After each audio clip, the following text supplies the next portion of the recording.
अस्सलाम वालेकुम। Lecture 53 start करते हैं जी, कैफ 1 का।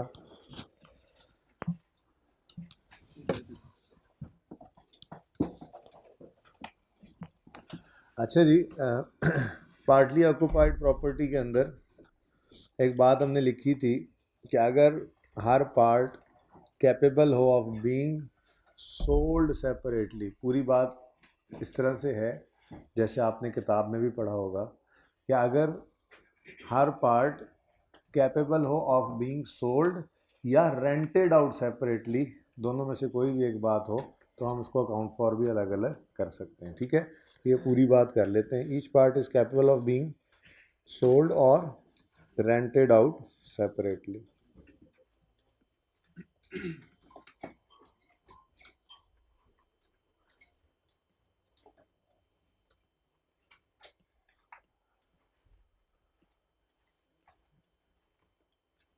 अगर ऐसा हो तो फिर अकाउंट फॉर करो हर पार्ट को सेपरेटली, और अगर ऐसा ना हो तो फिर ये देखो कि सिग्निफिकेंट पार्ट क्या है। अगर सिग्निफिकेंट पार्ट ज़्यादा हिस्सा IS 16 वाला PPE है तो सारी प्रॉपर्टी को IS 16 वाला PPE बना दो, और अगर ज़्यादा पार्ट इन्वेस्टमेंट प्रॉपर्टी का है तो फिर सारी प्रॉपर्टी को इन्वेस्टमेंट प्रॉपर्टी कह लेना।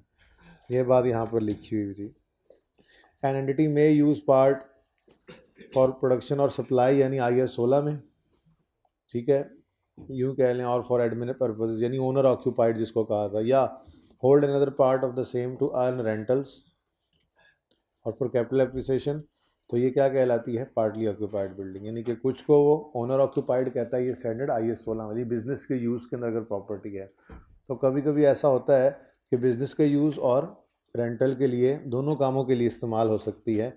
अगर इस तरह का मामला हो तो क्या करें, रूल्स में लिखा हुआ था, या आपको मैंने कहा था रीड करना है, बात पूरी की है, सिर्फ वहाँ पे लिखा सिर्फ सोल्ड हुआ था ना, मैंने कहा ये ना हो याद ऐसा रख लें।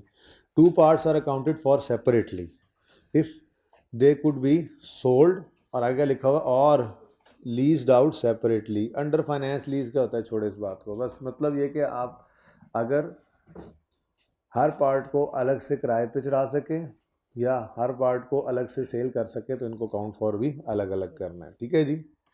अच्छा, इस एग्जाम्पल में मैंने कल भी पूछा था, कोई मसला तो नहीं आया? ये एग्जाम्पल कितने बच्चों ने अटैम्प्ट की थी, ये शाइनिंग लिमिटेड वाली? क्लियर है, हो गया था आसानी से? चल, अच्छा जी, आप लोगों को क्वेश्चन दिया था होमवर्क में,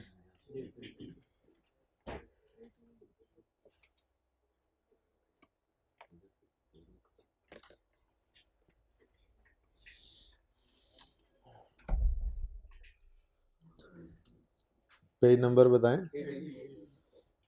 पेज नंबर 80।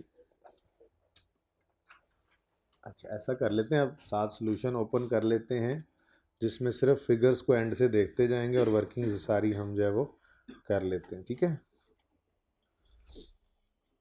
अच्छा, रिक्वायरमेंट क्या थी जी? कितने बच्चों ने अटेम्प्ट किया इस क्वेश्चन को? हो गया था? चले, जिन्होंने नो बोला, कौन कौन है नो वाले वैसे बता दो जी। भाई आपको वहाँ समझ आएगी, आप वहाँ बैठ गए, जगह बन जाती है, आ जाओ आगे। ये थर्ड रो में थोड़ी सी जगह बना दो यार भाई, थर्ड रो में थोड़ी सी जगह। कोई नहीं यार, एक ये बैग उठा लेंगे, आगे वाले ज़्यादा करीब हो। चलो यार, आप बना दो एक, बस आप इधर ही रहो, ज़्यादा आगे नहीं, नहीं नहीं नहीं, ये क्लोज हो। अच्छा जी, मैं यह कह रहा था कि दोबारा ज़रा हाथ खड़ा करें, कितने बच्चों ने अटेम्प्ट किया? अच्छा जी, हाइब्रिड वाले भी बता दें। हाइब्रिड 2 फीमेल स्टूडेंट्स में बच्चों के बोलने की शिकायत मौसूल हो रही हैं जी, तो मैं फिर आज हाजिर होने की जसारत करूंगा वहाँ पे और उठा दूंगा बच्चों को क्लास से, अगर आज ऐसी ही शिकायत कंटिन्यू हुई तो। अच्छा, तो कितने बच्चे ऐसे हैं जिनसे बिल्कुल भी सवाल नहीं हुआ, वो हाथ खड़ा है, बिल्कुल समझ ही नहीं आया? 50-60% सही हो गया था, हाथ खड़ा करें। 50-60% में ऊपर वाले भी आ जाते हैं, 50-60% या उससे ऊपर सही हो गया। चलें, अभी तक सोए हुए हैं, सवाल की समझ ही नहीं आ रही। रिक्वायरमेंट है, prepare relevant extracts from DL's statement of profit और loss and other comprehensive income. देखें, अभी ये कॉन्सेप्ट आपको मैंने पढ़ाया नहीं है कि असल में ना स्टेटमेंट ऑफ कंप्रीहेंसिव इनकम जो होती है उसमें दो कंपोनेंट्स होते हैं इसके। एक प्रॉफिट एंड लॉस अकाउंट होता है जो सेल्स से शुरू होता है, sales less cost of sales, GP, other income less expenses वगैरह करके और नेट प्रॉफिट तक आते हैं, जिसको अब बड़े हो गए हम प्रॉफिट आफ्टर टैक्स कह दिया करेंगे।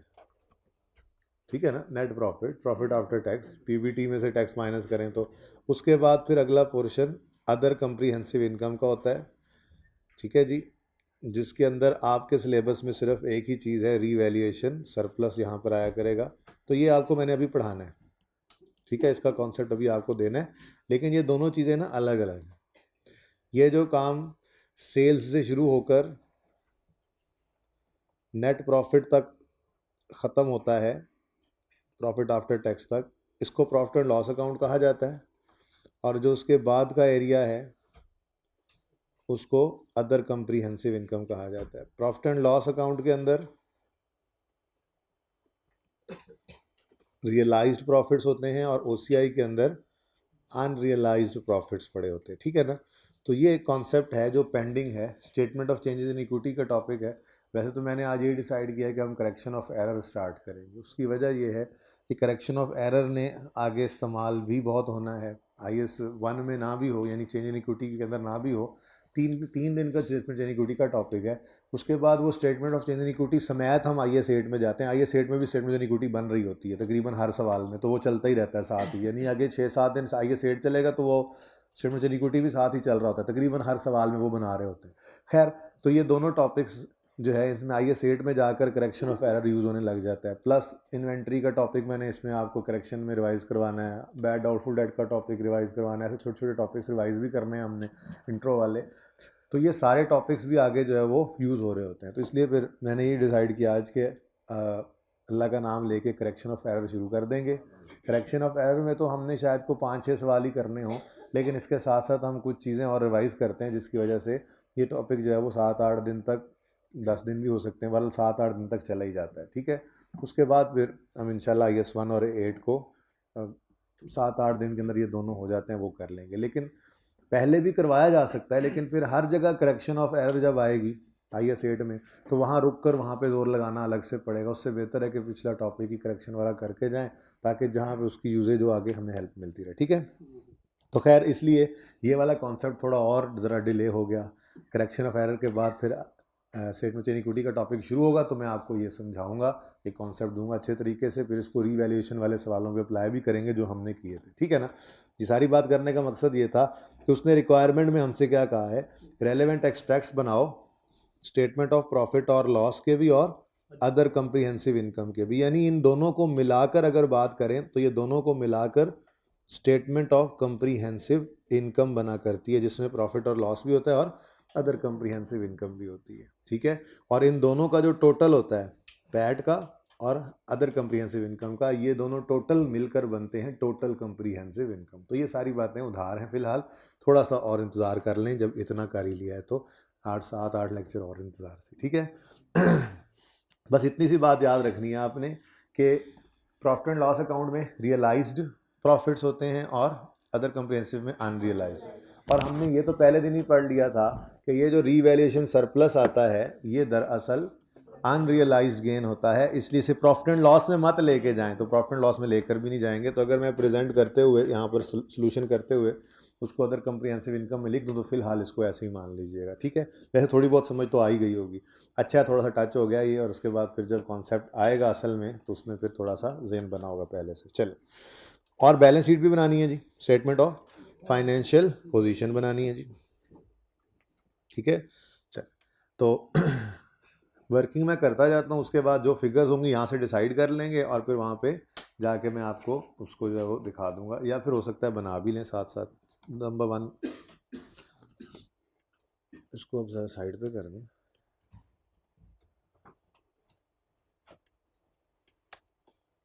जी, सबसे पहले following information pertains to non current assets of DL। Year end है जी 31 दिसंबर 2009, 31 दिसंबर 2009। 19 ये हमारा साल है, ठीक है जी।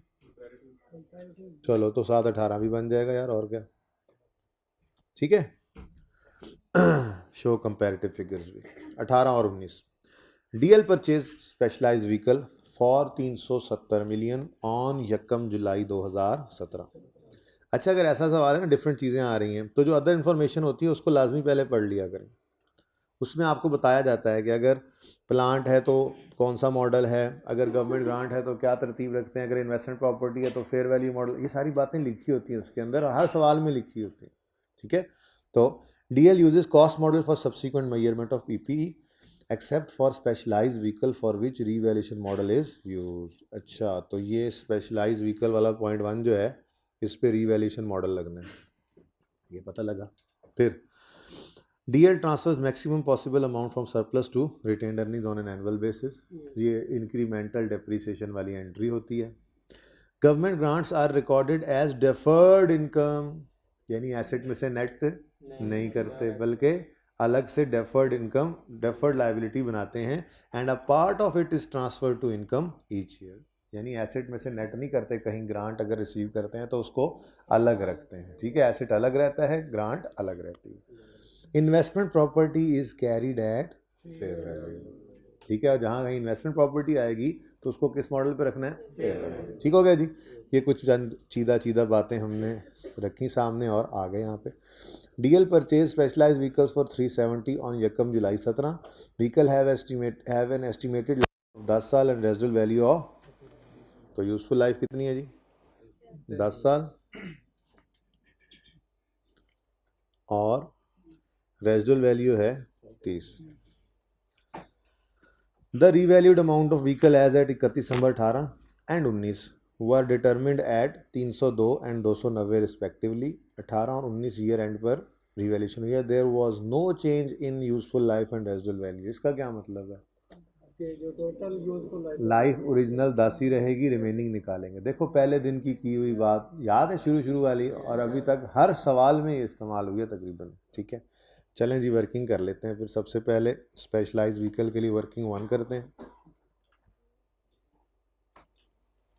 अब रीवैल्यूएशन वाली वर्किंग है हमारी, मशहूर ज़माना। डेट, डिस्क्रिप्शन,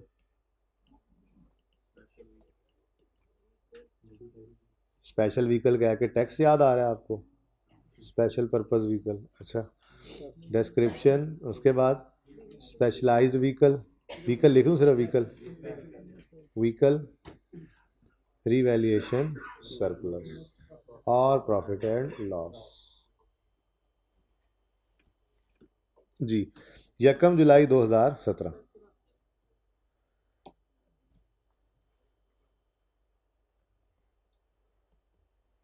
कितनी कॉस्ट है जी, 370। अच्छा, अब सवाल ने कोई नहीं बताया स्ट्रेट लाइन रिड्यूसिंग बैलेंस, तो फिर स्ट्रेट लाइन लगाएंगे। 31 दिसंबर 17 आया, depreciation cost minus residual value divided by, ये तो आगे पूरे साल की डेप्रीसिएशन, जबकि हमने इसको इस साल में सिर्फ 6 महीने इस्तेमाल किया, ऐसे ही है, तो इंटू 6/12 17। और बुक वैल्यू 353।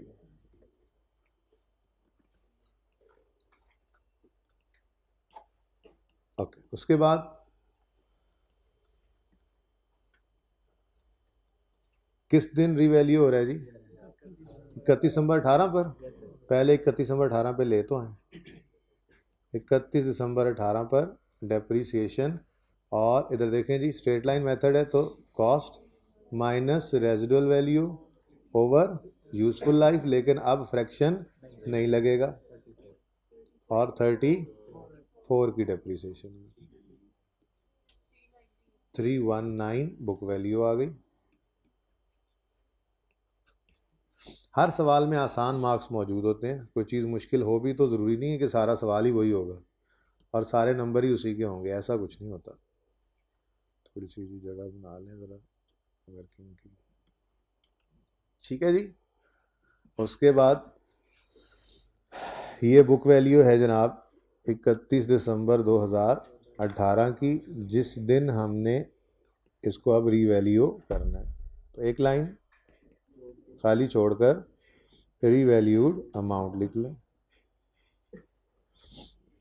अच्छा, अब वैसे 31 दिसंबर 18 तक डायरेक्ट जंप करके भी आ सकते थे, उसके लिए हमें क्या करना पड़ता? क्या ख्याल है, करना लें ये तरतीब? वैसे हमने हमने हमने बैलेंस शीट और इनकम स्टेटमेंट आ जाए यार बनानी है 18 और 19 की। तो 2018 का एक्सपेंस निकालने के लिए फिर थोड़ी सी मुसीबत पड़ेगी भाई, ये कह रहे हैं। बात बिल्कुल ठीक है। अगर अगर सिर्फ 19 की बैलेंस शीट बनानी होती तो जंप करके आ जाते, क्योंकि हमने 1.5 साल की डेप्शन इकट्ठी रखनी है। वैसे कोई जंप कर भी ले ना तो थोड़ा सा एहतियात के साथ डेप्शन एक्सपेंस निकालते हुए सिर्फ 1 साल की निकाल भी सकता है, लेकिन फिर हर कोई भाई की तरह समझदार तो नहीं होगा, हो सकता है मेरी तरह वाले ज़्यादा हों और वो 1.5 साल की डेप्शन को साल में डाल दें। सही कह रहे हैं ये, ठीक है। तो इसलिए हो सकता था, लेकिन कर क्यों नहीं रहे हैं? क्योंकि हमें 18 के साल की डेप्शन एक्सपेंस अलग से चाहिए। हो सकता है फिर तेज़ी में पर्चा करते हुए वो 1.5 साल की डेप्शन को 18 में डाला हो। ठीक है, ओके, चल। अच्छा जी, तो रीवैल्यूड अमाउंट, बातें ना करें यार प्लीज़। रीवैल्यूड अमाउंट अब सवाल से देखते हैं जाकर। अच्छा जी, अच्छा, 31 दिसंबर 18 पर 302 मिलियन है और 31 दिसंबर 19 पर 290 मिलियन है, तो फिलहाल 302। और पहली दिन क्या आ गया? ओहो, कितना? रीवैल्यूएशन लॉस आ।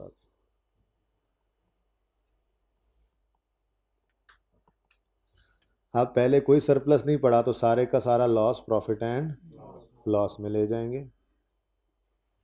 ठीक हो गया जी। उसके बाद फिर एक ही बार देखें, वर्किंग कर लें, एक ही बार फिगर्स को उठाकर ले जाएंगे। मैं आपको शॉर्टकट बता दूंगा, वैसे पहले शायद थोड़ा बहुत बताया भी था जब IAS 16 का 1-2 MCQs करवाए थे ना, जब हम चैप्टर कर रहे थे कि आपके इसी MCQ में से 3-4 MCQs बन सकते हैं, याद होगा आपको। तो मैंने कहा था क्लोजिंग एसेट इतना है बैलेंस शीट में जाएगा, क्लोजिंग सरप्लस इतना बैलेंस शीट में जाएगा, फॉर द ईयर एक्सपेंस, वो सारी चीज़ें इस वर्किंग से निकल आती हैं। तो पहले एक बार वर्किंग पूरी करते हैं, उसके बाद 3-4 फिगर्स जो रिक्वायर्ड होंगी वो लिख लेंगे। ठीक है। उसके बाद 31 दिसंबर, ये मत लिखा करें, कंफ्यूज भी कर सकता है, पहले डेप्रीसिएशन लिख लिया करें। अब हमने डेप्रीशिएट करना है 302 को, कोई चेंज नहीं है अगर रेजुअल वैल्यू में, तो -30 वैसे ही आएगा, डिवाइडेड बाय, अब रिमेनिंग लाइफ हमने निकालनी है और रिमेनिंग लाइफ 31 दिसंबर 18 पे खड़े होकर निकालनी है। और साढ़े वाला मसला था, साढ़े वाला था ना, साढ़े वाला मसला। यकम जुलाई 17 से 31 दिसंबर 17 तक 6 महीने, 31 दिसंबर 18 तक 1 साल, तो 1.5 साल गुजर चुका था, 10 में से 1.5 गया, रिमेनिंग तो 8.5, लेकिन पूरे साल की डेप्रीसिएशन चाहिए और ये पूरे साल की डेप्रीसिएशन आ गई, कोई फ्रैक्शन नहीं लगाना था। ठीक है। और नशर भी करना है आपने, और नशर के साथ कभी भी रेजिडुअल वैल्यू ने नहीं आना होता, सरप्लस हो चाहे लॉस हो, इसकी कोई रेजिडुअल वैल्यू नहीं होती। ठीक है। तो 17 डिवाइडेड बाय 8.5, जी बोलें, 32 और +2,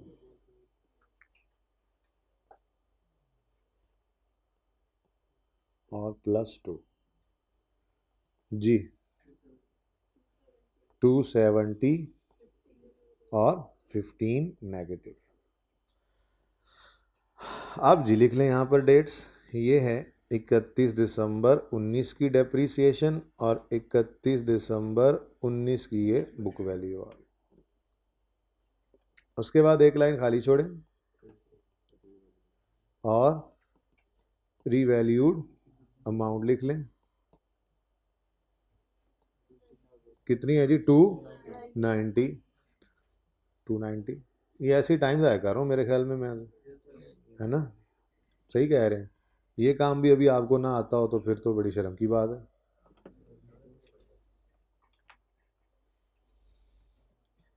जी, 290 तक लेके आना है तो 20, पहले इसने आकर 15 के सरप्लस को गायब किया, लॉस को सॉरी, और 5 रुपए का सरप्लस प्रॉफिट एंड लॉस में ये रिवैल्यूएशन सरप्लस में आ गया।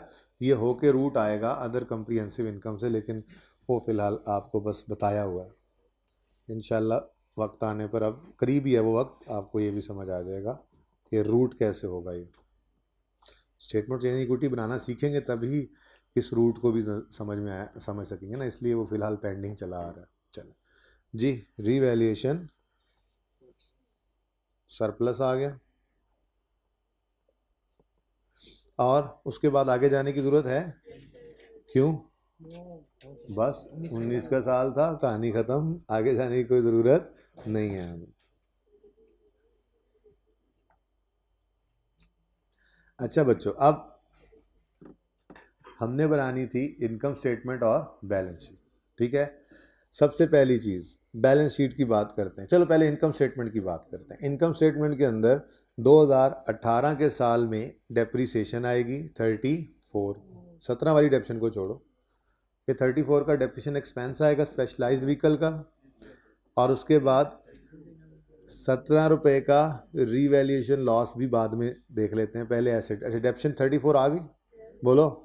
उसके बाद 31 नवंबर 18 पर ही हमने इसको रीवैल्यू किया। जब रीवैल्यू किया तो 17 का लॉस, जिसकी एंट्री किया करते थे profit and loss account debit, ये स्पेशलाइज्ड व्हीकल क्रेडिट। पहले सारी लॉस आ गया ना, कोई सरप्लस नहीं आया, ये सारे का सारा लॉस प्रॉफिट एंड लॉस में चला गया। 18 इज ओवर। 19 की बात करें तो 19 के साल में 32 रुपये की डेप्रीसिएशन आएगी, +2 की हम कोई एंट्री नहीं करते, इसलिए ये कहीं भी नहीं जाएगा। ठीक हो गया, तो बोलो। और उसके बाद फिर 17 के साल के अंदर revaluation surplus profit and loss के अंदर रिवर्सल हुआ है 15 रुपये का, ठीक है, और सही है। अब 5 जो है ना, 5 ये अदर कम्प्रीहेंसिव इनकम में जाना है। इसके अलावा ये 4 फिगर्स मैंने हाईलाइट किए हैं स्पेशलाइज्ड व्हीकल से रिलेटेड, ये आपकी इनकम स्टेटमेंट में जानी है, ठीक है। 18 की डेप्रीसिएशन 34, 19 की डेप्रीसिएशन 32। पहले ये दिखाता हूँ आपको। ओह, ये क्या दोनों जगह यही आ गया। पेज नंबर सोल्यूशन में बताएंगे, सोल्यूशन कौन से पेज पे है ना बताएं, मैं खुद पहुंच गया हूँ, बड़ी मेहरबानी है आप लोगों की। ये देखें जी, स्पेशलाइज्ड व्हीकल की डेप्रीसिएशन 18 की 34 और 19 की 32, यही है। उसके बाद 18 के साल में 17 रुपये का लॉस आया, और 19 के साल में 15 से वो रिवर्स हुआ, यानी 18 के साल में लॉस होगा, 18 के साल में 17 रुपये का लॉस होगा, और 19 के साल में प्रॉफिट एंड लॉस में ही रिवर्सल यानी गेन कह लें आप, आसानी के लिए क्या कह लें, गेन कह लें, ठीक है, रिवैल्यूएशन गेन कह लें, कोई मसला नहीं है। आपको पता है दरअसल कि ये reversal of previously booked loss है, ठीक है। तो रिवैल्यूएशन लॉस 17 रुपये का आया 2018 में, और 15 का रिवर्सल आ गया 2019 में। ये फिगर्स हम वहां से देख कर आ चुके हैं। एक चीज़ रहे, 1 2 3 4 4 ही थी, ठीक हो गया जी। यहाँ तक को मसला। +2 की एंट्री नहीं करते हम, क्योंकि इसकी एंट्री मैंने समझाया था आपको, ये रीवैल्यूएशन सरप्लस, ये retained earnings debit, retained earnings credit है, तो इस एंट्री को हम नहीं किया करते। याद आया कुछ कि नहीं याद आया? लेकिन ये +2 लिखते क्यों हैं, ये भी प्रूव किया था कि अगर ये नहीं लिखेंगे तो आगे जाकर ये जो इस दिन 5 रुपये का गेन आया, फिर ये सही नहीं आएगा, ठीक है। प्रूव कर लें, इसको प्रूव करना है, ये सही है, याद आ गया याद सब। चल अच्छा, अब रह क्या गया जी, अब रह गया है ये अदर कम्प्रीहेंसिव इनकम में जो आपने 5 रुपये का रीवैल्यूएशन सरप्लस रिकॉर्ड करना। देखें, रीवैल्यूएशन सरप्लस ये पड़ा है, और ये हमने डिसाइड किया था कि रीवैल्यूएशन सरप्लस एक अनरियलाइज्ड गेन होता है, इसको प्रॉफिट एंड लॉस में लेकर नहीं जाना, ठीक है।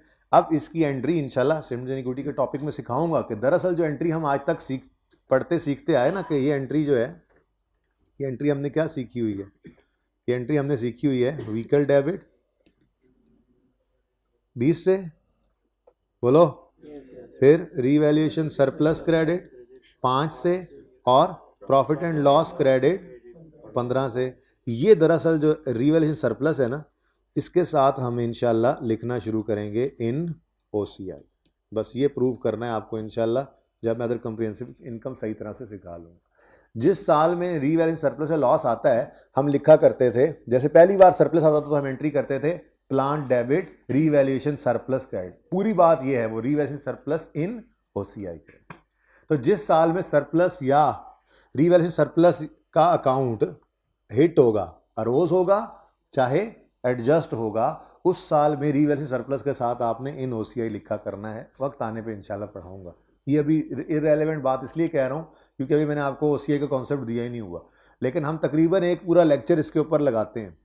और फिर रीवैल्यूएशन में किया हुआ सवाल, वो जो 4-4, 5-5, 6-6 साल वाले सवाल किए थे, उनमें से कोई एक सवाल उठाऊंगा मैं और उसके अंदर आपको हर साल की स्टेटमेंट ऑफ कॉम्प्रिहेंसिव इनकम बना के दिखाऊंगा। इसमें पीएनएल भी होगा, ओसीआई भी होगा, फिर हर साल की स्टेटमेंट इक्विटी भी बनेगी। इस तरह से वो पूरा एक लेक्चर लगा के हम इस कॉन्सेप्ट को सीखेंगे। फिलहाल सिर्फ इतनी सी बात याद रख लो कि जिस साल रीवैल्यूएशन होती है, ठीक है, देखो ना, रीवैल्यूएशन 2 दफ़ा हुई है।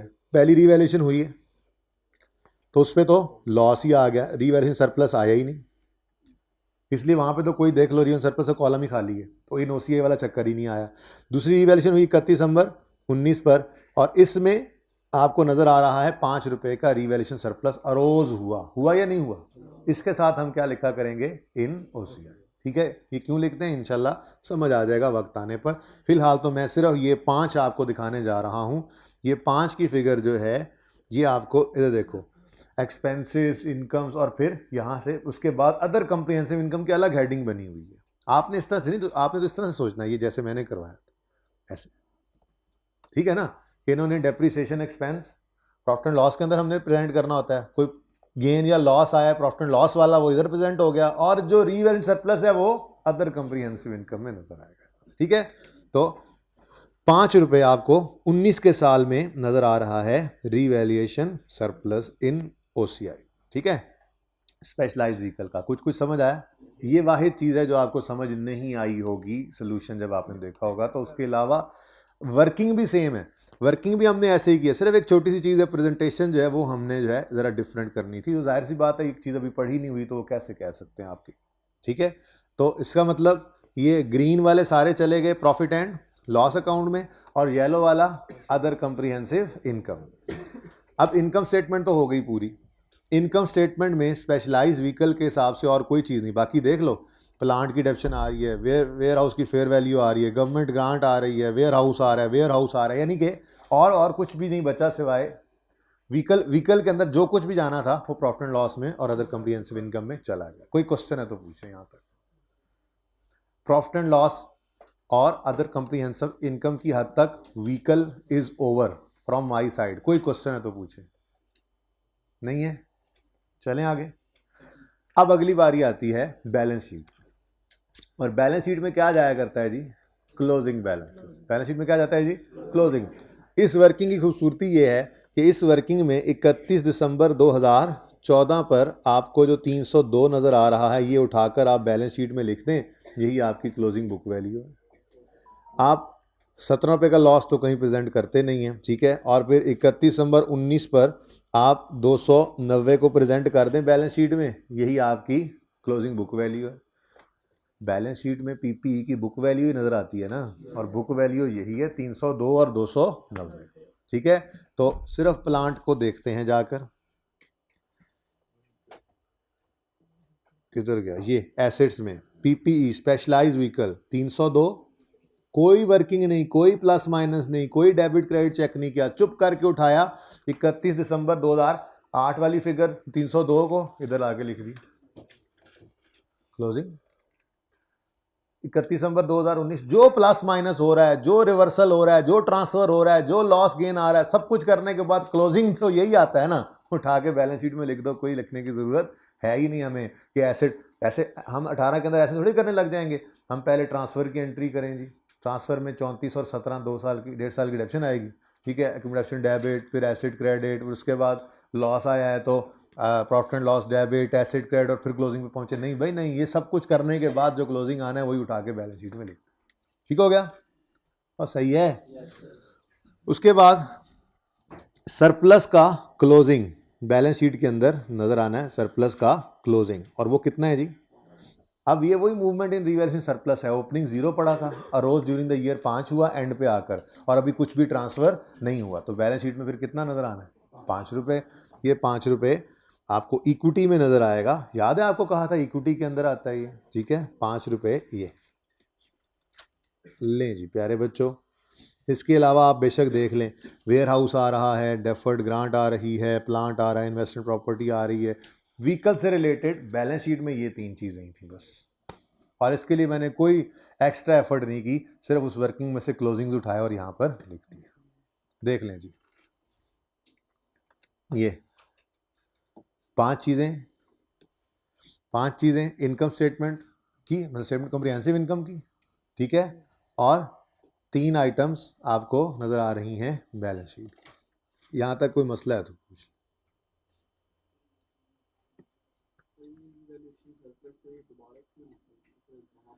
दोबारा नहीं लिखते हम, यही बात तो आपको फिलहाल समझ नहीं आ रही।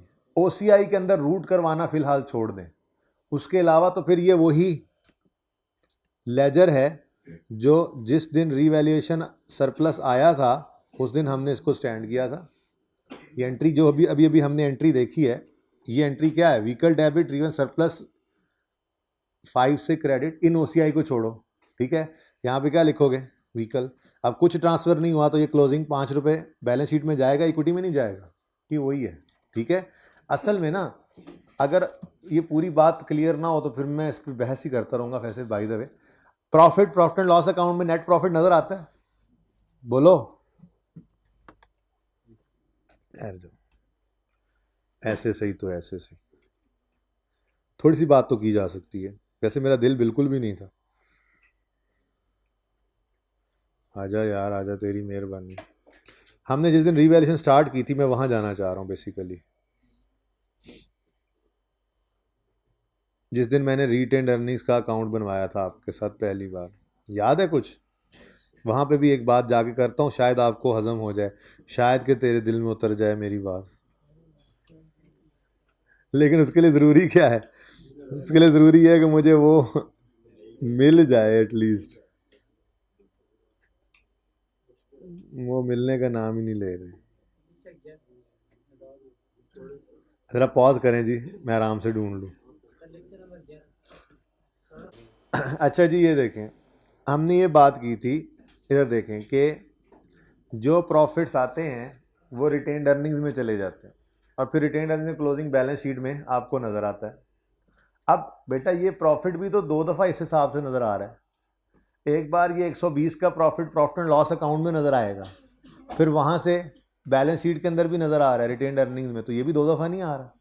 असल कहानी का थोड़ा सा वेट करना पड़ेगा आपको। असल में होता है ऐसे, जब प्रॉफिट एंड लॉस अकाउंट हम बनाते हैं उसमें से नेट प्रॉफिट निकलकर रिटेन्ड अर्निंग्स में आके पार्क होता है, और जो अदर कंप्रिहेंसिव इनकम में रीवैल्यूएशन सरप्लस पड़ा होता है वो वहाँ से प्रेजेंट होकर रीवैल्यूएशन सरप्लस के कॉलम में आकर पार्क होता है। लेकिन ये कॉलम तब समझ आएंगे जब statement of change in equity हमने बनानी है, उसमें थोड़ा सा इंतजार कर लें, अभी मेरा वो टॉपिक शुरू नहीं हुआ, ठीक है ना। तो इसको यूँ ना कहें कि 2 दफ़ा आया है, 2 दफ़ा नहीं आया। अगर ये 2 दफ़ा आया है तो फिर ये 120 भी तो 2 दफ़ा आया है। कैसे 2 दफ़ा आया? इनकम स्टेटमेंट बनी होगी, इनकम स्टेटमेंट में 2020 का नेट प्रॉफिट 120 रुपये आया होगा, बोलो। ये 120 रुपया प्राइस इनकम स्टेटमेंट में भी नज़र आ रहा है और फिर बैलेंस शीट की इक्विटी में भी नज़र आ रहा है। ये क्या हो रहा है? हम करते थे ना प्रॉफिट एंड लॉस को वहाँ से निकाल कर इंट्रो के अंदर बैलेंस शीट में कैपिटल में जाके ऐड पार करते थे ना वहाँ पे। बेसिकली ये प्रॉफिट एंड लॉस वहाँ पे प्रेजेंट होता है और फिर निकल कर बैलेंस शीट में आके पार्क हो जाता है। लेकिन इस सारे कॉन्सेप्ट के लिए थोड़ा सा इंतजार करना पड़ेगा आपको स्टेटमेंट ऑफ चेंज इक्विटी के टॉपिक। आपकी किस्मत माड़ी है या अच्छी जो समझ लें, मैंने रेक्टिफिकेशन आज सोच लिया, वरना आज स्टेटमेंट ऑफ चेंज इक्विटी बनती और मैं ये आज ही आपको समझा देता, लेकिन अभी थोड़ा सा वेट कर लें, ठीक है। अच्छा जी, अब जहाँ हम थे पता नहीं वो कहाँ थे।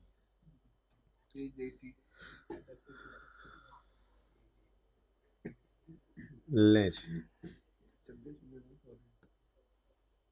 चल ओके जी। तो ये 2 दफ़ा भाई नज़र नहीं आ रहा है, ये प्रॉफिट एंड लॉस के अंदर अरोज हमने शो किया और वहाँ से फिर, और इस वाले कॉन्सेप्ट के लिए आपने थोड़ा सा इंतज़ार करना है, थोड़ा सा इंतज़ार, ठीक है, कम से कम भी कोई 7 से 8 दिन। उसके बाद इंशाल्लाह आप ये मुझे समझा रहे होंगे ना कि मैं आपको समझाऊंगा, ठीक है। वक्त आने पे बेटा, फिर वरना सारी बातें कैसे मैं अब काबू कर सकता हूँ, जो चीज़ पढ़ रहे हैं फिर वो पीछे रह जाएगी, ठीक है। उसके ऊपर एक लेक्चर लगना है पूरा ये बात समझाने में, जाहिर है वो एक लेक्चर मौके पे ही लगाएंगे। अच्छा जी, और जी इस पॉइंट के अलावा ये जो पॉइंट 5 यहाँ पे प्रेजेंट हुआ और इक्विटी में भी नज़र आया, इसके अलावा कोई मसला है तो बताएं, बोलें। इसी सवाल पे आकर फिर मैं आपको सेम इक्विटी का कॉलम भी बनाकर दिखा दूंगा आपकी तसल्ली के लिए, ठीक है। चलें आगे। Next, DL setups a manufacturing plant in a remote area at a cost of 280. The plant had a useful life of 8 years. Plant was purchased on Yakam January and was available for use on 1st April. The commercial production started on, भाई देखें, commercial production यकम जून को start हो तो ये हमारे लिए relevant बात नहीं है। आपने सुस्ती की, आपका कसूर है। 2 डेट्स हैं, पहली यकम जनवरी को हमने ये प्लांट ख़रीदा और यकम अप्रैल 18 को ये अवेलेबल फॉर यूज़ हो गया, दैट्स इट। तो स्टार्ट करेंगे डेप्रीसिएशन 1 अप्रैल से, ठीक है। हमने जो है वो कमर्शियल प्रोडक्शन के स्टार्ट होने का इंतज़ार नहीं करना, ठीक है। तो कमर्शियल प्रोडक्शन, ये depreciation will start from this date, ठीक है, starts from this date, okay.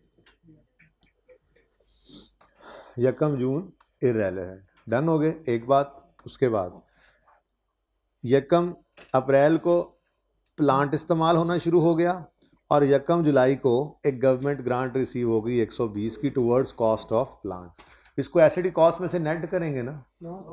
नहीं भाई, उन्होंने बोला था कि ये, हाँ ये जो है वो अलग रखते हैं गवर्नमेंट ग्रांट को, पॉलिसी पढ़ के आए थे जी।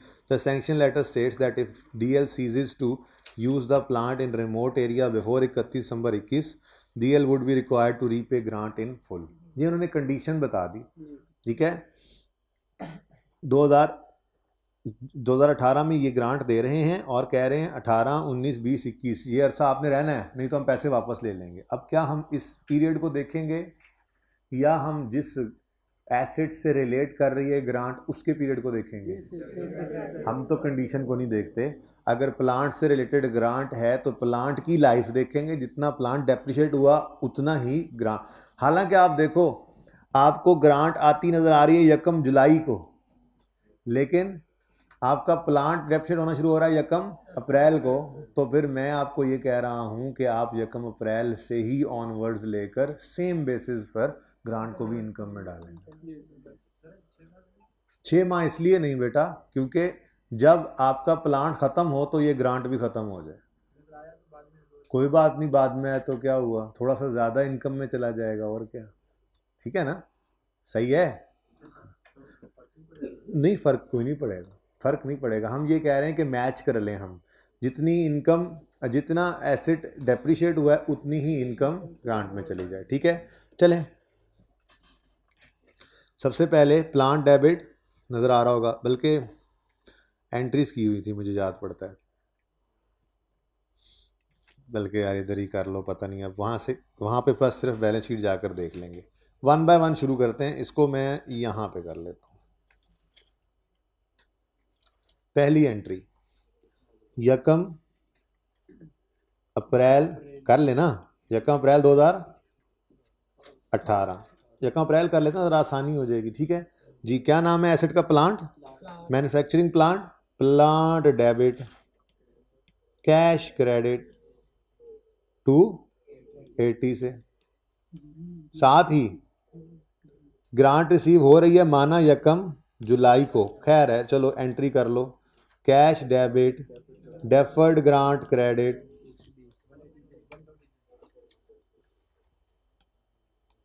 120 से। ना ज़बानी कर सकते हैं तो आप लोगों को समझा रहा हूँ।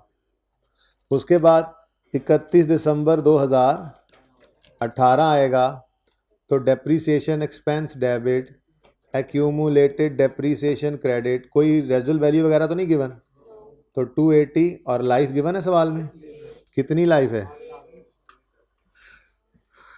8 years, useful life is 8 years, तो डिवाइडेड बाय 8 इंटू 9/12 करना है जी, बोलें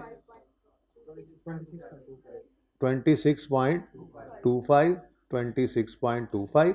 और ये बात मैं आपसे कर रहा हूँ कि देखो अगर आपने इस दिन खड़े होकर, मसला पता है क्या, इस दिन खड़े होकर सारा एसेट यूज हो जाता तो सारी ग्रांट इनकम में डाल देते हैं, चाहे डेट्स आगे पीछे। अगर एसेट सारा ही इस दिन यूज हो जाता, सारे का सारा एसेट 9 महीने लाइफ थी, खत्म, सारा डेप्रिसिएशन, तो फिर सारी ग्रांट इनकम, चाहे वो जुलाई में आ रही है चाहे वो दिसंबर में आ रही है, बात समझें। जिस प्लांट से रिलेटेड ये ग्रांट आई है, अगर वो प्लांट सारे का सारा इस साल इनकम में एक्सपेंस हो जाए तो फिर ये सारी ग्रांट इनकम बननी है नहीं बननी। अब आप अगर इस गवर्नमेंट ग्रांट को यकम जुलाई से 6 महीने इनकम में डालें तो जब लाइफ का एंड होगा तो एंड पे थोड़ी सी ग्रांट बच जाएगी, इनकम में नहीं जाएगी, एसेट खत्म हो चुका होगा। इसलिए हमेशा से आपको ये बताया था कि सेम बेसिस रखो, सेम बेसिस। आप पहले साल के अंदर, हालांकि ग्रांट 6 महीने पहले आई है, लेकिन आप 9 महीने के बराबर उस अमाउंट को इनकम में डाल दें, क्योंकि एसेट 9 महीने का एक्सपेंस आउट हो गया। सिंपल सी बात है, ठीक है। तो डेफर्ड ग्रांट डेबिट और ग्रांट इनकम क्रेडिट, और यहां पर देखो 120 डिवाइडेड बाय 8 इंटू 9/12, 6/12 नहीं करना, 9/12। ये बात समझ आई है 9/12 वाली? क्योंकि फिर ये ना हो उधर एसिड खत्म हो जाए और ये ग्रांट अभी भी पड़ी हो। बोलें जी 11.25, 11.25। अगला साल आएगा कि नहीं आएगा? अगला साल आएगा अगर जिंदगी रही तो। और उस अगले साल में आपने पहली दोनों एंट्रीज तो कोई नहीं करनी, ठीक है। और depreciation expense debit, accumulated डेप्शन credit without fraction 280 divided by 8 कर दो 30, और इसी तरह से बगैर फ्रैक्शन के income, deferred grant debit, grant income credit.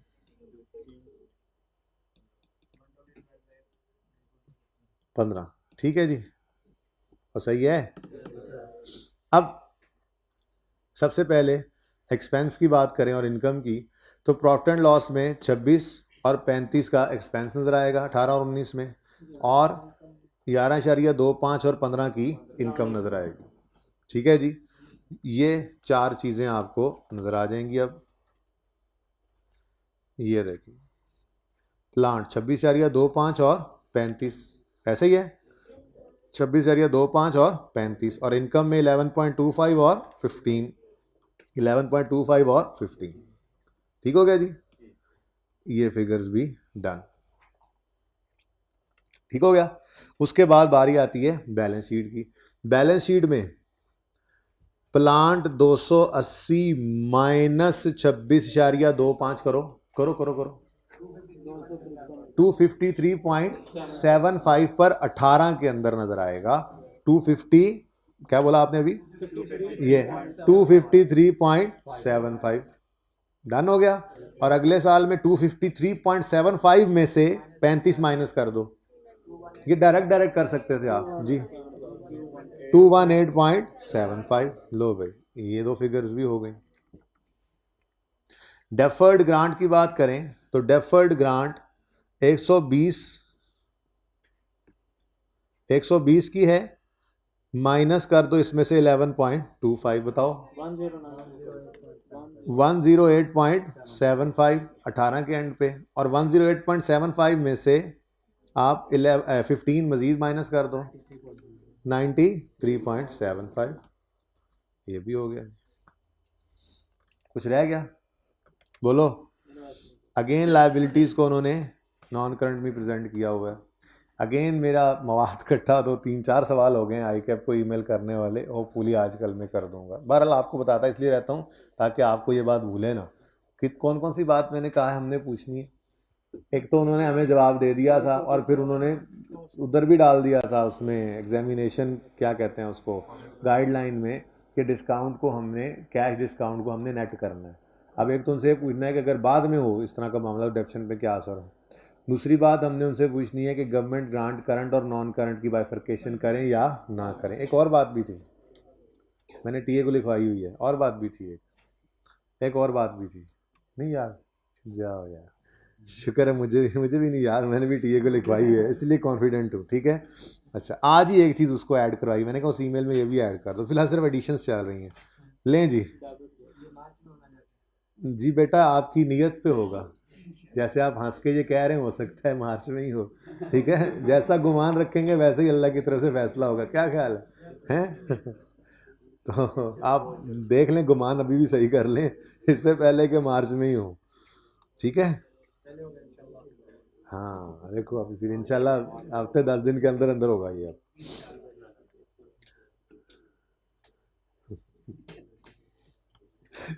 कैसा गुमान है? बदला है गुमान का भी वैसे वही गुमान है? बोलो बोलो बोलो बोलो, मार्च वालों बोलो। बदल लो गुमान को, जैसा गुमान वैसा फैसला। अच्छा जी, अब वेयर हाउस क्या हुआ? नया टॉपिक शुरू करना है? करते हैं। अब warehouse was given on rent on यकम जनवरी 18। ये तो अब कल तकरीबन की भी थी इस तरह से बात। मैंने सवाल को जो बदला था ना कल, वो जो कल मैंने स्नेक वाले सवाल में थोड़ा सा वैल्यू बदली थी एंड पे, और रीवैल्यू करवा के सरप्लस भी लाया था और फिर ट्रांसफर किया था, ये वही एडजस्टमेंट है। A warehouse was given on rent, अभी रेंट पे दिया, यानी अभी इन्वेस्टमेंट प्रॉपर्टी में ये गया है। Previously it was in use of DL, पहले ये पीपीई में था। बिल्कुल यही एडजस्टमेंट है जो हमने इस लेक्चर नोट्स वाले सवाल में की थी। वो ये तो बहुत आगे चला गया होगा।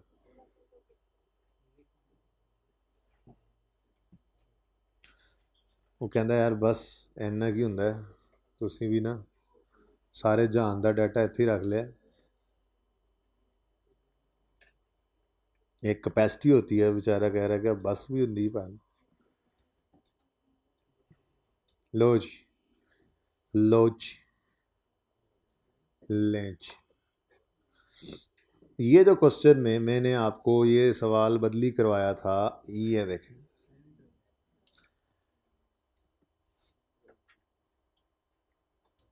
ये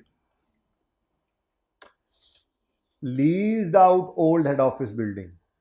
फिर इसमें जब ये चेंज की थी तो यहाँ पर आकर वर्किंग ऐसे बनी थी कि इन्होंने पहले रीवैल्यू करके 300 का सरप्लस रिकॉर्ड किया था और फिर इसको ट्रांसफ़र किया था। सेम यही एडजस्टमेंट थी ये डीएल वाले सवाल के अंदर, कोई चेंज नहीं है। सिर्फ अंग्रेजियाँ शंग्रेजियाँ ज़रा दो कि ऐसे मारी होती, पास पेपर है ना, है ऐसे, और कुछ भी नहीं है, ठीक है। सेम बिल्कुल वही एडजस्टमेंट, पढ़ के देखो। Warehouse was given on rent on यकम January 18, previously it was in use of DL, यानी ये पीपीई से ट्रांसफ़र होकर इन्वेस्टमेंट प्रॉपर्टी में आ रहा है। तो फिर पहले इसको क्या करेंगे? ट्रांसफ़र है, ट्रांसफ़र क्या करेंगे? फेयर वैल्यू पे लाएंगे। अब आइए 16 के पास पड़ा है तो उसका फेयर वैल्यू मॉडल नहीं है, उसका रीवैल्यूएशन मॉडल है। वो इसको रीवैल्यू करेगा और फिर उसको ट्रांसफ़र कर देगा, ठीक है। और ट्रांसफ़र होने के बाद जब ये प्रॉपर्टी IS 40 में आ जाएगी तो उसके बारे में हमने कहा था कि फेयर वैल्यू मॉडल के ऊपर रखना है उसको, ठीक है। कैसा लगा वैसे सवाल? कॉन्फिडेंट हुए थोड़ा सा कि हमें आता है सब कुछ? अच्छा। ऑन यकम January 18, carrying value and remaining life of warehouse was 80 million and 16 years respectively. असल में ना पता नहीं कितने की ये वेयर हाउस को हमने कितने का ख़रीदा था, लेकिन हमारी सहूलत इसमें हो गई कि उन्होंने हमें बताया यकम जनवरी 18 पर बुक वैल्यू इतनी है, वर्किंग 3 आ गई। देखें, हमें चाहिए भी बुक वैल्यू ही होती है ना। डेट, डिस्क्रिप्शन, वेयर हाउस,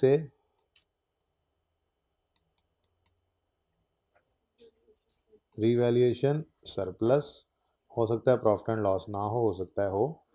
अब पता नहीं किस दिन खरीदा था, कॉस्ट लेस एक्यूडेप्शन बुक वैल्यू, हमें तो यकम जनवरी 18 पर जिस दिन वो ट्रांसफ़र कर रहा है ना उस दिन की उसने बुक वैल्यू दे दी। अल्हम्दुलिल्लाह 80 है, लेकिन इस 80 को हम ट्रांसफ़र नहीं कर सकते।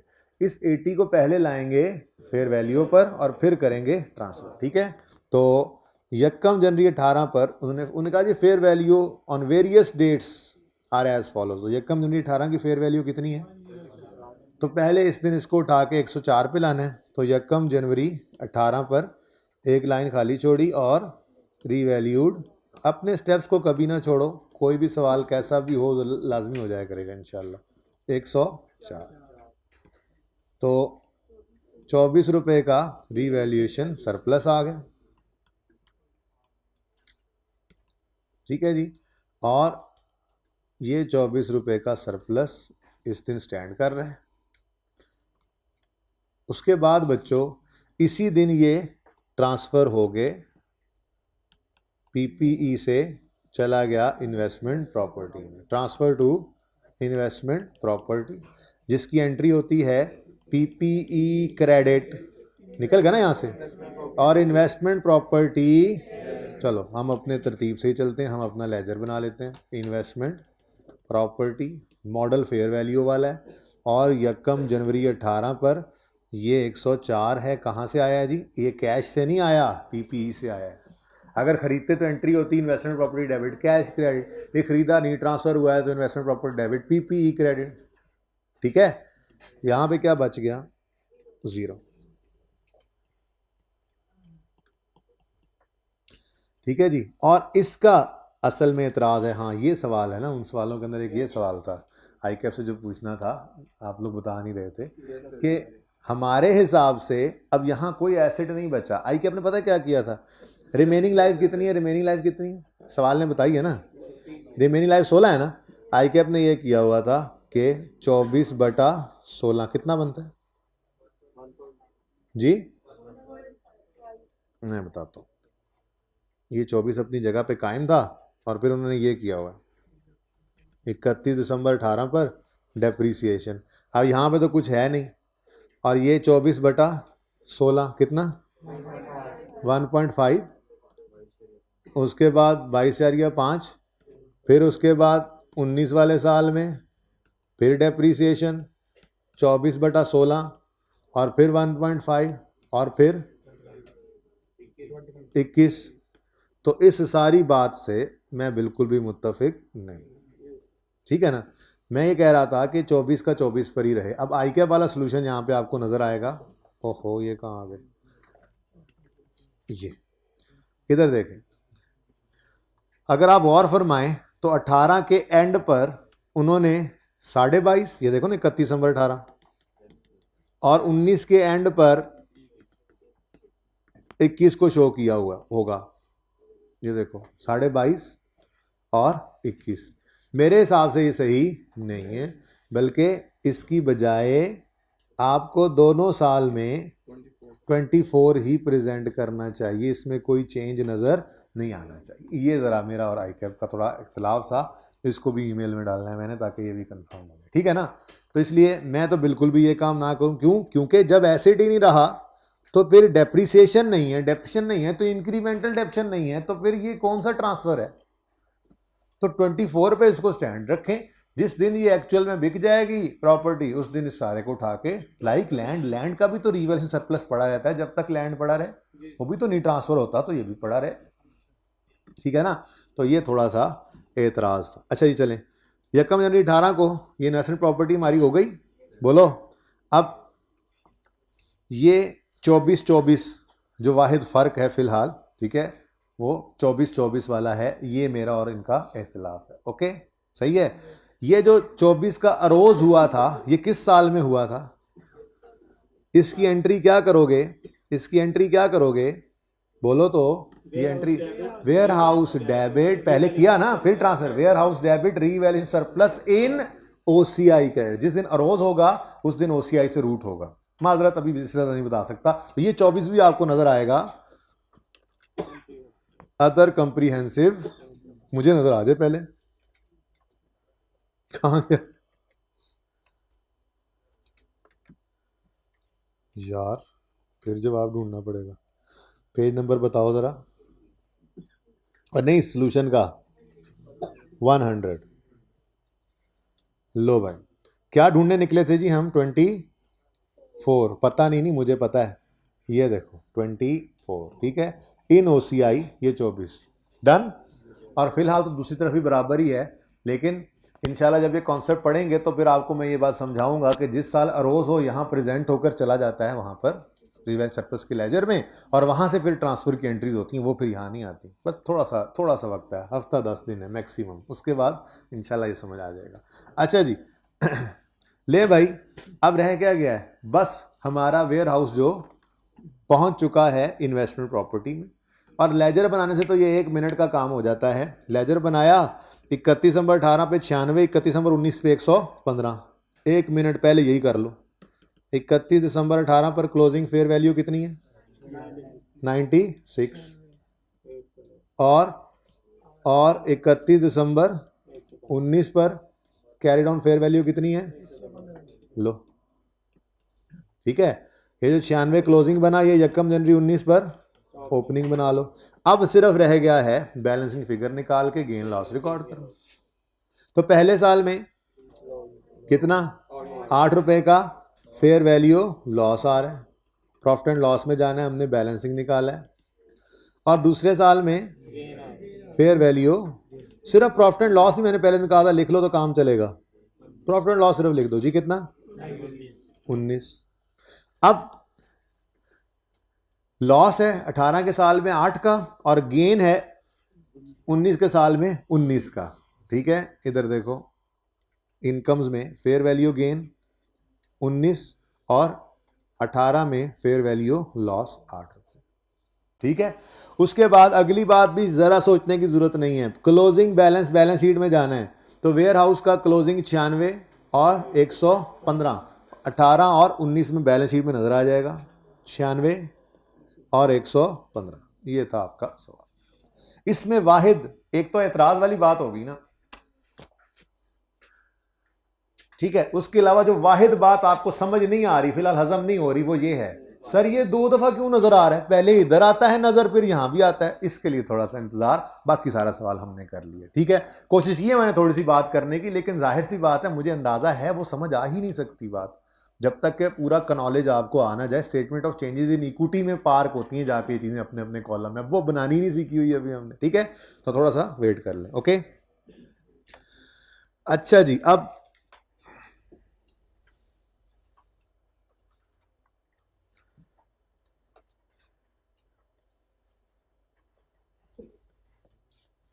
एक तो बच्चों आपने अब कल ये ट्रांसफर पढ़ के आना है, मैंने वैसे करवा दिया था, ठीक है। इसको रीड ओनली करना है, क्वेश्चन होगा तो मैं आपको समझाऊंगा, ओके।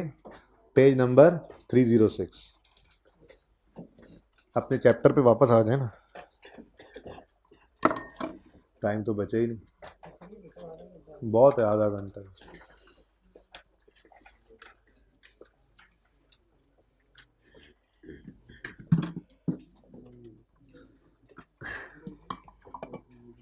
अच्छा जी, उसके बाद ये देखें जी, डिस्क्लोजर रिक्वायरमेंट्स। स्नेक वाला सवाल सामने रखकर आपने, जो सॉल्यूशन मैंने करवाया था, आपने उसको सामने रखकर इसको रीड करना है। मैं कल इंशाल्लाह फिर ये खुद भी एक बार पढ़ाऊंगा, लेकिन आपने इसको रीड करके आना है। ये वही काम है जो हमने किया हुआ, ठीक है। दोनों मॉडल्स पर लगने वाला जो रिक्वायरमेंट डिस्क्लोजर की, उसके बाद सिर्फ फेयर वैल्यू मॉडल वाले पे, फिर ऐसे जिन पर कॉस्ट मॉडल लगाना पड़ा था उनके लिए डिस्क्लोजर्स। ये एक बार सारे आपने पढ़ के आने हैं और आपने अपने सामने जो चीज़ रखनी है वो ये है, सिर्फ इतनी सी, ये 9.3 तक। ये इंशाल्लाह आपको सारे डिस्क्लोजर्स ऐसे ही इसमें नज़र आ जाएंगे। जो इक्का दुक्का बातें समझ नहीं आएंगी, मैं यही वाला सवाल ओपन करके कल फिर डिस्क्लोजर्स आपको पढ़ना सिखा दूंगा, ठीक है जी। तो ये 2 चीज़ें रीड करनी है आपने। उसके बाद आपने सारे MCQs इसके होमवर्क में करने हैं, ओके। तो होमवर्क क्या है जी फिलहाल? ओ सच्ची, ये वाला सवाल आपने किया था होमवर्क में? ये वाला सवाल किया था जी ये? हाँ जी, इसमें उन्होंने क्या कहा था कि एनी 4 डिफरेंसेस बताएं। तो कौन कौन से डिफरेंसेस थे जी?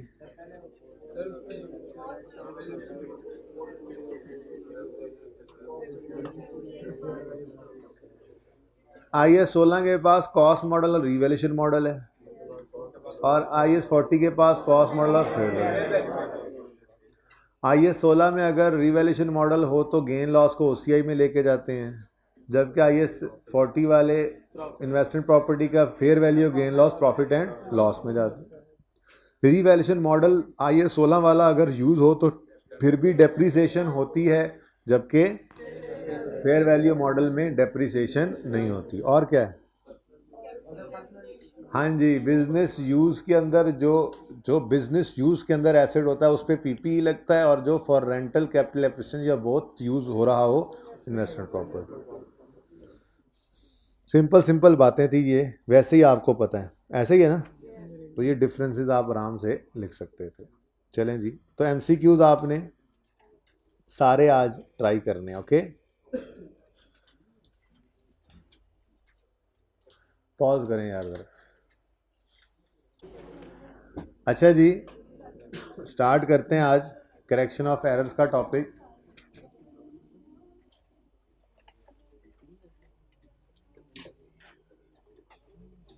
वैसे तो टाइप्स ऑफ एरर से बात शुरू करनी चाहिए।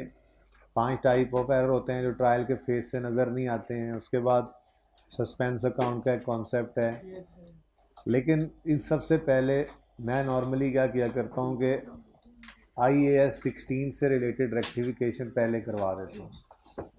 इससे एक तो ये होता है कि रेक्टिफिकेशन, करेक्शन ऑफ एरर करना आ जाता है, आपको एरर्स को करेक्ट करना आ जाता है। और चूंकि आपने IAS 16 का टॉपिक पहले से पढ़ा होता है तो उसमें कोई इतना मसला भी आपको नहीं होता, हाथ सीधा हो जाता है। ठीक है, तो तरतीब की तरफ हम इंशाल्लाह वापस ज़रूर आएंगे। जो चीज़ें यहाँ पर नज़र आ रही हैं आपको, ये सारी चीज़ें इंशाल्लाह हमने आके पढ़नी हैं। लेकिन मैं आज स्टार्ट करूँगा बात करेक्शन ऑफ एरर के टॉपिक में सिर्फ फिक्स्ड एसेट से रिलेटेड करेक्शन के साथ। ठीक है, फिक्स एसेट को हम पढ़ चुके हैं। ठीक है, फिक्स एसेट के अंदर करेक्शन कैसे होगी इसके ऊपर थोड़ी सी डिस्कशन करते हैं, जितनी हो गई बात। ठीक है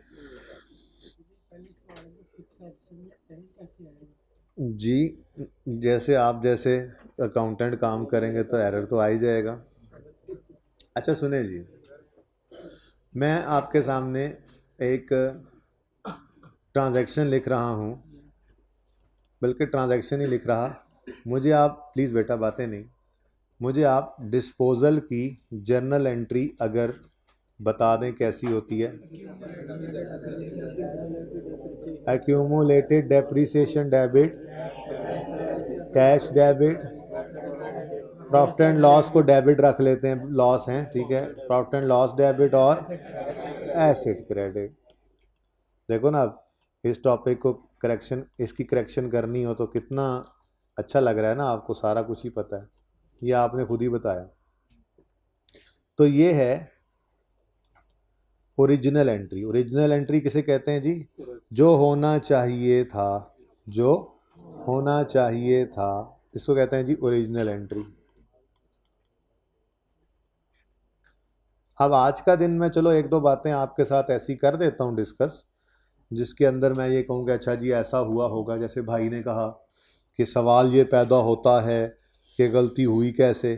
हाँ, तो ये वाली बात शायद मैं एक आधी कर भी दूँ आज, लेकिन मेरे प्यारे प्यारे बच्चों, बात ये है कि आपने कभी भी ये नहीं सोचा करना इस टॉपिक के अंदर कि ये गलती हुई कैसे होगी।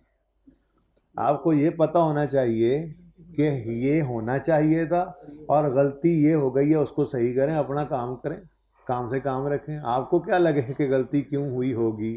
ठीक है, ये it is a fact. Okay, बहरहाल अब पॉसिबिलिटीज़ क्या हो सकती हैं? ठीक है, मिसाल के तौर पे मैं एक अब ट्रांजैक्शन बनाता हूँ। ठीक है, ये मैं बात करने लगा हूँ अब रॉन्ग एंट्रीज़ की। ठीक है, क्या क्या रॉन्ग एंट्रीज पॉसिबल हैं?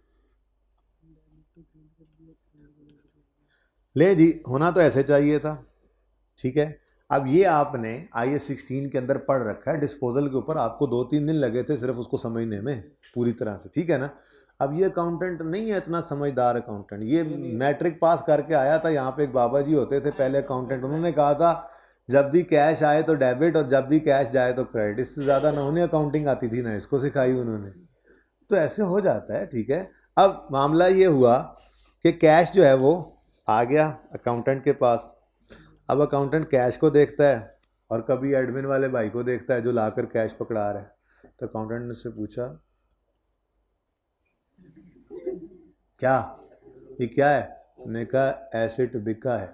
अच्छा बिका है, बिका है, कुछ बिका ही है ना, तो कैश डेबिट सेल्स क्रेडिट, क्या मतलब? सेल प्रोसीड्स, गलती क्या होगी ये सवाल लिख के बताएगा, ठीक है।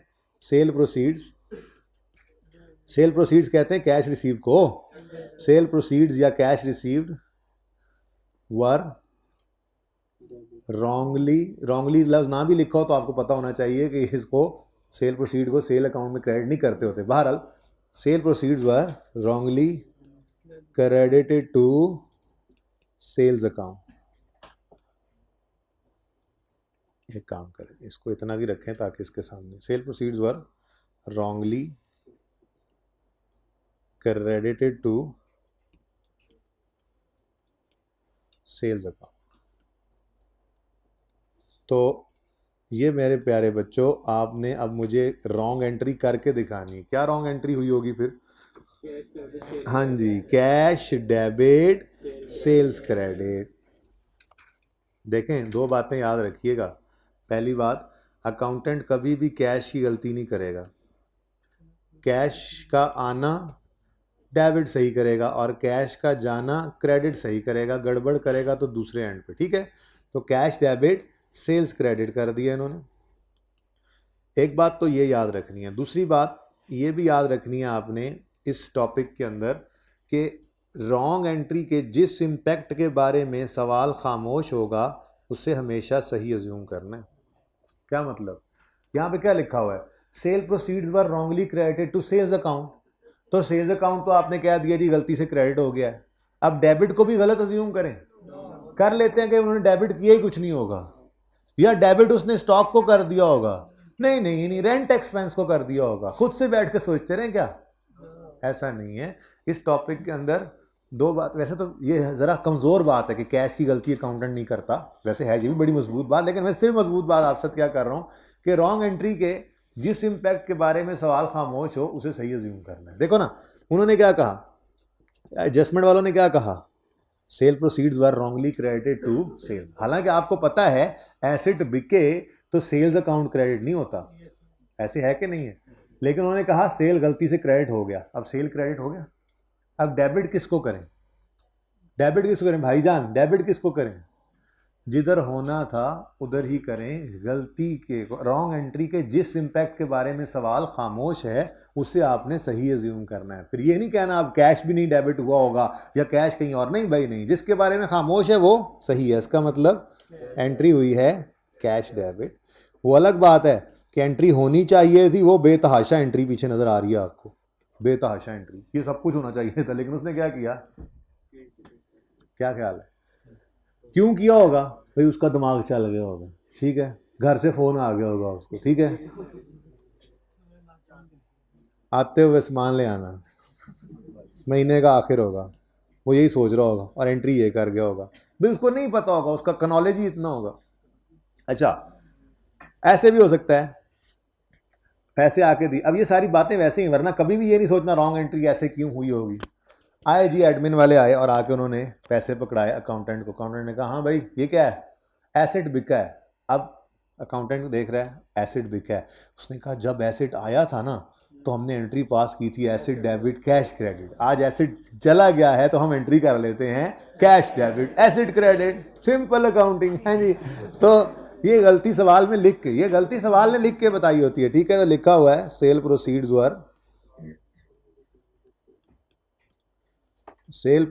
वर wrongly credited to asset account. ये रॉन्गली का लफ्ज ना भी लिखा हो ना तो सिर्फ ये लिख दे कि sale proceeds were credit to asset account, तो आपको पता होना चाहिए कि एसेट बिकने पर कैश की जो अमाउंट होती है उसको एसेट अकाउंट में क्रेडिट नहीं करते। ये तो बहुत बड़ी चवल मारी है इन्होंने। तो wrongly credited to asset account,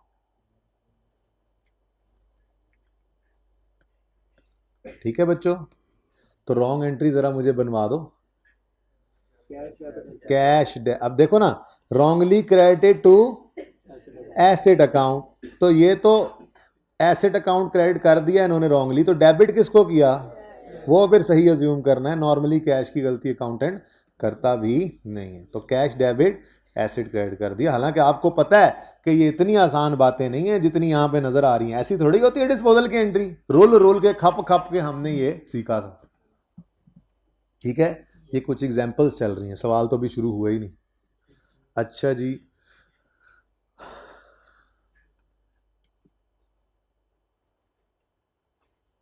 ऐसा ना करो भाई। अब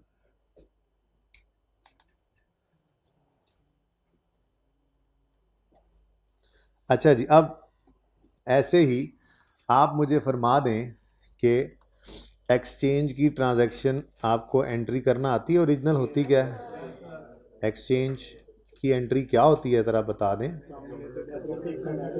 अब देखो ना, जो टॉपिक इससे ये पता चल रहा है हमें कि करेक्शन ऑफ एरर बजाते खुद कोई टॉपिक नहीं है। करेक्शन ऑफ एरर कोई टॉपिक नहीं है। आपके जो टॉपिक्स हैं, अगर वो अच्छे से तैयार हैं, आपको फिक्स एसिड इंडक्शन का टॉपिक अच्छे से आता है, तो उसका करेक्शन क्या होगा, उसमें कोई गलती हुई आप करेक्शन कर सकते हो। असल कॉन्सेप्ट ओरिजिनल एंट्री है। तो करेक्शन का टॉपिक कोई खुद से कोई टॉपिक नहीं है, वो बस किसी भी टॉपिक के अंदर कोई गलती हुई पड़ी होती है किसी भी चीज़ के अंदर, उसको आपने सही करना होता है, उसको सीखना है करेक्शन ऑफ एरर में। ठीक है, एक्सचेंज की transaction original entry, accumulated depreciation, भाई साहब कह रहे हैं डेबिट, और एसेट अकाउंट न्यू की कॉस्ट से डेबिट, फिर प्रॉफिट एंड लॉस को डेबिट साइड पे रख लें, लॉस हैं, अच्छा लगता है हमें, आदत भी है इसको डेबिट साइड पे रखनी। फिर एसेट अकाउंट क्रेडिट होगा ओल्ड एसेट की कॉस्ट से, और नॉर्मली कैश पेड ही होता है, नहीं तो रिसीव हो तो आप उसको डेबिट भी लिख सकते हैं। ठीक है, ये जी हमारी एक्सचेंज की ट्रांजैक्शन। अब पॉसिबली इसमें गलती क्या हो सकती है, ये तीसरी एग्जांपल आ गई हमारी। कैश पे कर रहे हैं ना, अब कैश पे किया, एडमिन वाले कैश अकाउंटेंट से लेने आए, कैशियर से अकाउंटेंट से, उन्होंने कहा यार ये कैश पे करना जरा। क्यों जी, क्या करना है?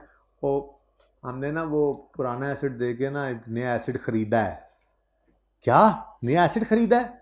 अच्छा, तो जो कैश पेड की फिगर है, बस वही फिगर कहेगा लो जी ये नया एसिड आ गया, उसने एंट्री पास कर दी, एसिड डेबिट कैश। गलती किसी भी तरह की हो सकती है, मैं तो कुछ एग्जांपल्स ले रहा हूँ। ठीक है, तो ये सवाल लिख के बताएगा आपको।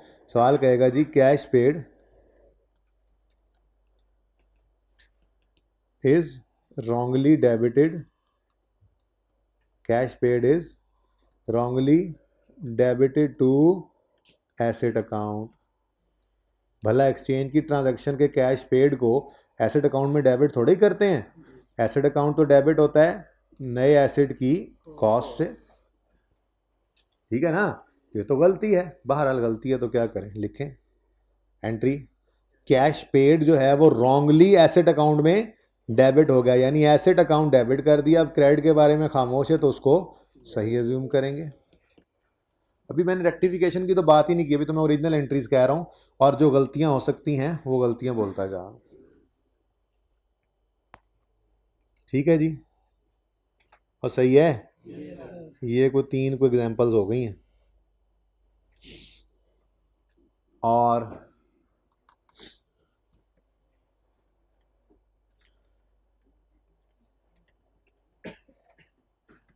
कुछ याद आ रहा है मुझे, थोड़ा थोड़ा याद आ रहा है कुछ, थोड़ा सा इंतज़ार, थोड़ा सा इंतज़ार नहीं बल्कि ये फैम। अरे सुबहान अल्लाह, फैज़ किधर है? फैज़ याद है, शादी होने लगी थी फैज़ की, और फिर FAR1 ज़्यादा शुरू हो गई, और फिर ये भूल गया कि ऐसा भी कुछ था। तो ये है एक एग्जाम्पल जो हमने की थी, Faiz went to Interwood and paid an advance of 320 blah blah blah. तो जिस दिन एडवांस पे किया उस दिन हमने एंट्री पास की advance for furniture debit cash credit. ठीक है, सही है ना? अच्छा, अगर हम कोई एडवांस पे करें,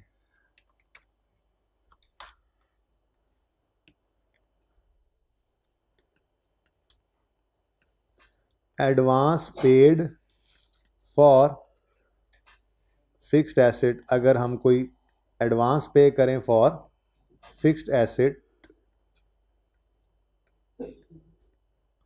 तो उसकी बच्चों क्या एंट्री होती है? बोले, एडवांस डेबिट कैश क्रेडिट, यही होता है ना जी? पॉसिबली मिस्टेक क्या हो सकती है बताएं? बोले, गलती से इसको एसेट ही डेबिट कर दें, ठीक है? तो यूं लिखा हो सकता है कि advance paid was wrongly debited to, let's say debited to furniture account. होना चाहिए था एडवांस फॉर फर्नीचर डेबिट, कर दिया फर्नीचर डेबिट। गलती है कि नहीं है? तो फिलहाल ज़रा रॉन्ग एंट्री तो लिखे ना, फर्नीचर डेबिट कैश क्रेडिट, जो कि गलत है कि नहीं गलत? चलो,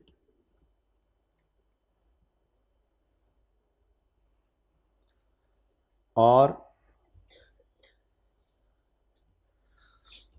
एक और एग्जाम्पल कर लेते हैं।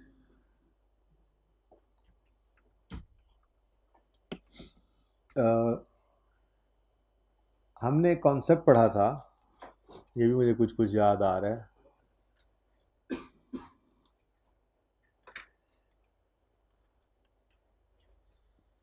वो कैपिटल और रेवेन्यू एक्सपेंस यहीं पे बात की थी, ये सब कुछ ही मौजूद है। हाँ जी, सब्सीक्वेंट एक्सपेंडिचर अगर हो और एक्सपेंडिचर ऐसा हो कि वो लाइफ प्रोडक्टिविटी, एफिशिएंसी, आउटपुट या क्वालिटी ऑफ आउटपुट को मेंटेन करे, तो उसे हम कहते हैं रेवेन्यू एक्सपेंस, यानी उसको प्रॉफिट एंड लॉस में एक्सपेंस बनाना है। और अगर वो खर्चा लाइफ प्रोडक्टिविटी, एफिशिएंसी, आउटपुट या क्वालिटी ऑफ आउटपुट को बढ़ा दे, तो हम उसे कहते हैं कैपिटल एक्सपेंडिचर। उसको हम कैपिटलाइज करते हैं एसिड कॉस्ट में ऐड, यानी एसिड डेबिट कैश क्रेडिट करते हैं। अब मिसाल के तौर पे एक रिपेयर एक्सपेंस था, repair expense, repair maintenance, maintain करने वाला खर्चा होता है, उसकी एंट्री होती है repair expense debit cash credit. तो रेवेन्यू एक्सपेंस था, लेकिन गलती से उसको हमने कैपिटलाइज कर दिया, यानी उसकी एंट्री हमने, लेट से वो फर्नीचर हमने सही करवाया था, तो हमने repair expense debit cash credit करने की बजाय फर्नीचर डेबिट कैश क्रेडिट कर दिया। गलती तो है ना? अभी मैं करेक्शन की बात ही आज नहीं की, ठीक है ना? करेक्शन की बात आज नहीं हुई है, सिर्फ फिलहाल एरर्स की बात कर रहे हैं कि रॉन्ग एंट्रीज क्या क्या हो सकती हैं। तो एक गलती ये भी हो सकती है कि revenue expense, revenue expense is wrongly capitalised, short form. अच्छा, ये वाइस वर्सा भी हो सकता है। क्या मतलब? कैपिटल एक्सपेंडिचर था, गलती से एक्सपेंस आउट कर दिया, ठीक है? अच्छा, बहरहाल ओरिजिनल एंट्री होना क्या चाहिए थी रेवेन्यू एक्सपेंस की? मिसाल के तौर पे रिपेयर है, तो मैं कहता हूँ जी मिसाल के तौर पे repair expense debit cash credit होना चाहिए था, लेकिन क्या किया उन्होंने गलती से, मैं एक और एग्जांपल लेता हूँ, उन्होंने लिख दिया कि जी रिपेयर एक्सपेंस was wrongly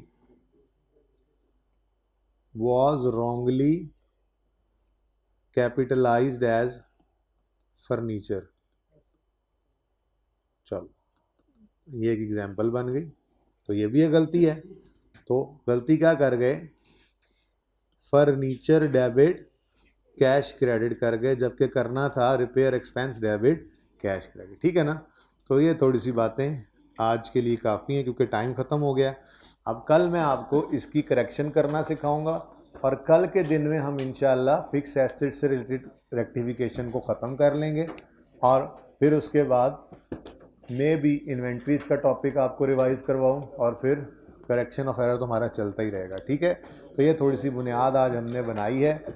सारे MCQs करके आइएगा, ठीक है जी? और एक सवाल और होमवर्क में ले लें, सारे MCQs हैं फिलहाल, तो ये तो सिर्फ रीड करना है दोबारा, और हड़प्पा इंडस्ट्रीज़ वाला एक सवाल है पास पेपर 14, वो भी आप लोगों ने कर लेना है।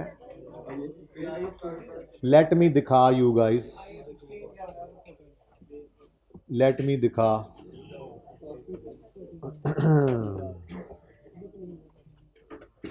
ये देखें जी, ओ कॉर्फ वाला सवाल तो डिस्कस ही नहीं किया। ये कितने बच्चों ने वैसे अटेम्प्ट किया था? ये पास पेपर 15 आपको दिया ही नहीं था, असल दूसरी क्लास को दिया है, लिख लें होमवर्क। ये उससे पहले एक और चैप्टर के साथ दिया, तो सुने प्लीज़ प्लीज़, ये सिर्फ डिस्कशन वाला सवाल है, मतलब आपने अपने अल्फाज में दो चार लाइनें लिख कर फिर देखना है सोल्यूशन, ठीक है। तो ये 15 तो वैसे ही बस कल वाला होमवर्क था। असल होमवर्क तो आपका है हड़प्पा इंडस्ट्रीज़, जिसके अंदर प्लीज़, जिसके अंदर रीवैल्यूएशन भी है, जिसके अंदर आपको बोरिंग कॉस्ट भी मिक्स होती नज़र आ रही है, गवर्नमेंट ग्रांट भी मौजूद है, जिसके अंदर एक एसेट रिप्लेस भी हो रहा है। तो इंशाल्लाह ये पेज नंबर है जी 81। तो पास पेपर 14 और 15 IAS 16 का 15 वैसे ना दूसरी क्लास को होमवर्क दे दिया था, आपसे भूल गया था, लेकिन वो सिर्फ आपने रीड करना है, डिस्कशन के लिए 2-3 लाइनें लिखनी है बस, और उसके बाद देखना है, ठीक है ना। वो इतना मुश्किल सवाल नहीं है। तो 14 और 15 पास पेपर 14 और 15 और IAS 40 के सारे MCQs, ठीक है जी। अल्लाह हाफ़िज़।